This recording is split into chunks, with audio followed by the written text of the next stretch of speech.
d'abord au château de Ravel, dans le Puy-de-Dôme, qui a été endommagé par un incendie cette nuit. Près de 400 mètres carrés ont brûlé. Heureusement, les pièces les plus importantes et le mobilier historique ont été épargnés. Nous découvrirons aussi le programme du 14e festival Plein la Bobine, festival de cinéma dédié au jeune public qui se tient à La Bourboule à partir de ce week-end. Cette année, le thème, c'est la forêt et nous en parlerons avec notre invité, son président. Et puis, alors que l'Euro de football commence demain, nous irons écouter un hymne non officiel. Il a été enregistré dans un studio de Haute-Loire par de jeunes joueuses du nord de l'Ardèche et ça s'appelle « Allez les Bleus ». Martinet. Mobilisation d'ailleurs aussi des salariés de l'énergie qui mènent en ce moment une action devant le siège clermontois d'Enedis, l'ex-ERDF. Selon les manifestants, les agents sont en train de passer certains usagers au tarif heure creuse. Notez aussi que 9 membres du mouvement Nuit debout ont été contrôlés et emmenés au poste cette nuit alors qu'ils collaient des affiches dans le centre-ville de Clermont-Ferrand. Ils y sont restés pendant 2 heures. Ils sont à nouveau convoqués au commissariat cet après-midi à 16 h. Ils auront donc un peu de retard s'ils voulaient accueillir Manuel Valls. Le Premier ministre sera en visite à Clermont-Ferrand en fin d'après-midi. Il est attendu à l'École nationale supérieure d'architecture. Il ira ensuite participer à un débat sur le thème de la culture au gymnase Jules Ferry avec la ministre de la Culture, Audrey Azoulay. C'est l'heure de recevoir notre invité. Bonjour, Sébastien Moras. Bonjour. Alors, on va parler de choses plus légères avec vous puisque vous êtes le président du festival Plein la Bobine. C'est un festival de cinéma pour le jeune public à la Bourboule. Et cette année, donc, vous allez développer le thème de la forêt. C'est ça. Pourquoi Alors, la forêt ? La forêt, ça a été un choix qui a été opéré avec notre programmatrice, c'est-à-dire que voilà, chaque année, on met une thématique à l'honneur. L'an dernier, c'était les mondes marins. Cette année, on a décidé de mettre à l'honneur la forêt, qu'on a décline en long métrage, en court métrage, avec plein de sélections différentes. Ce sera l'occasion de redécouvrir des monuments du cinéma, j'ai envie de dire, comme le Robin des Bois de 1938 avec Errol Flint, ou encore le Livre de la jungle de 1947 de Walt Disney, 1967, pardon. Voilà, il sera aussi l'occasion de découvrir de nouveaux films, de nouvelles productions, alors aussi bien en long métrage, en inédit ou avant-première, qu'en court métrage, avec différentes programmations qui ont été réalisées par notre programmatrice. Vous avez fait réaliser une très jolie bande-annonce, alors on va en profiter, on va la regarder tout de suite. Tout à fait.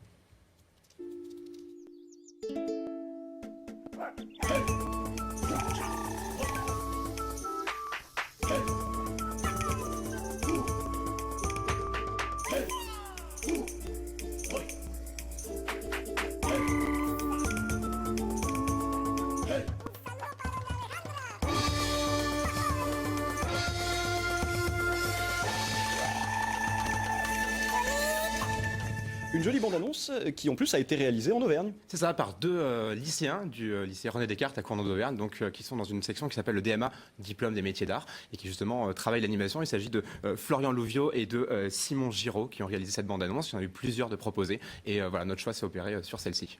Alors vous allez proposer des choses assez originales. J'ai lu donc des ciné-pataugeoires. C'est ça, en fait, c'était une première expérience qu'on avait tentée l'an dernier. Alors les habitants de Clermont-Ferrand connaissent déjà le ciné-piscine avec le festival de Clermont-Ferrand, qui était déjà une expérience qui avait déjà été menée dans le nord de la France notamment.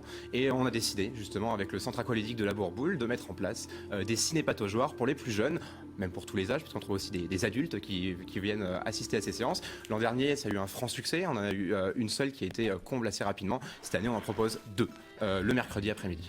Alors, autre initiative intéressante, le ciné clairière. Alors là, il va falloir nous expliquer. Alors ça, c'est une nouveauté qu'on a lancée cette année. Comme son nom l'indique pas du tout, en fait, c'est un film qui va être projeté en audio-description. Un film que beaucoup connaissent, qui est Kirikou et la sorcière. Et un film en audio-description, pardon, c'est un film qui, justement, est adapté pour des personnes au départ malvoyantes ou non-voyantes. Et c'est une nouvelle expérience sensorielle du cinéma, puisqu'on découvre le film, si on le souhaite, en regardant le film sur l'écran. Les enfants seront équipés de masques panda, d'ailleurs, donc ce sera assez marrant.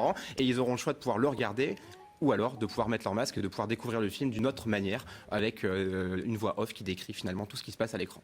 Les enfants pourront donc regarder les films, ils pourront les écouter, mais ils vont aussi pouvoir en faire. Tout à fait, oui. L'objectif justement de Plein la Bobine, c'est de proposer des films, mais aussi tout ce qu'il y a autour des films, c'est-à-dire des expositions dans un premier temps, mais également des ateliers pour comprendre les origines du cinéma. On va remonter au tout début du cinéma, aux prémices, à l'époque où c'était encore dans le milieu forain, avec un théâtre d'ombre. Et puis on va également pouvoir comprendre comment on fabrique un film et comment on peut également faire de l'image animée. Et l'objectif, c'est que les enfants puissent réaliser également des films durant le festival.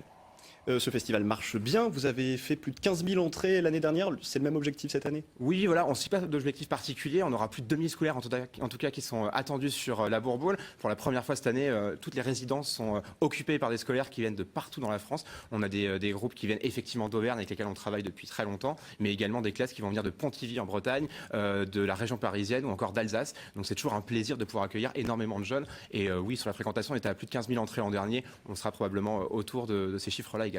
Eh ben, merci beaucoup Sébastien Moras d'avoir été notre invité ce midi dans cette édition. Rendez-vous donc à la Bourboule du 11 au 17 juin pour le festival Plein la Bobine. Vous rêvez peut-être de voir l'un de nos journalistes.